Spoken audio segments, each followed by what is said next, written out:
ఉల్లిపాయ కట్ చేస్తే కన్నీళ్లు ఎందుకు వస్తాయో తెలుసా? ఇది కూరగాయ కాదు, మనిషి జీవితంలా ఉంటుంది. ఎందుకు ఇలా కన్నీరు రావడం జరుగుతుంది? బాబు, ఉల్లిపాయకి ఒక కథ ఉంది. ఇది బయట సింపుల్గా ఉంటుంది, కానీ లోపల చాలా బాధలు దాచుకుంటుంది. మనుషులు కూడా అలాగే నవ్వుతారు, కానీ లోపల బాధలు దాచుకుంటారు. అమ్మా, అందుకే మనం ఎవరిని జడ్జ్ చేయకూడదా? ప్రతి నవ్వు వెనుక ఒక కథ ఉంటుంది.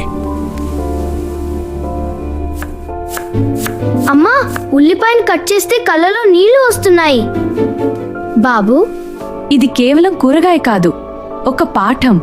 చూడు బాబు, ఇది బయట చాలా సింపుల్గా ఉంటుంది, కానీ లోపల ఎన్నో పొరలుంటాయి. ప్రతి పొరలో ఒక కథ, ఒక గాయం దాగి ఉంటుంది. అమ్మ మళ్ళీ చెప్పింది, మనుషులు కూడా అలాగే ఉంటారు బాబు. బయట నవ్వుతారు, కానీ లోపల ఎంత బాధ ఉన్నా అక్కింటి అంకుల్ ఎప్పుడూ నవ్వుతుంటారు. కానీ ఒకరోజు ఒంటరిగా కూర్చొని ఏడుస్తూ చూశాడు. అతని కళ్ళలో నీళ్లు తిరిగాయి. అమ్మా, అంటే మనం ఎవరిని వారి నవ్వు చూసి సెట్ చేసుకోకూడదా? అవును బిడ్డ, అదేని ఎల్లప్పుడూ నా అవును బాబు. ఎవరినైనా అర్థం చేసుకోవాలంటే వారి మనసు చూడాలి. బాబు ఉల్లిపాయను మళ్ళీ చూశాడు. ఈసారి అది కేవలం కూరగాయలా కనిపించలేదు, అది ఒక జీవితం లాగా కనిపించింది. ఇకపై నేను ఎవ్వరినీ తక్కువగా చూడనమ్మా. ప్రతి నవ్వు వెనుక ఒక బాధ ఉంటుంది. ఎవరిని బయట రూపం చూసి అంచనా వేయొద్దు. ఈ కథ నచ్చితే లైక్, షేర్, సబ్స్క్రైబ్ చేయండి ఫ్రెండ్స్.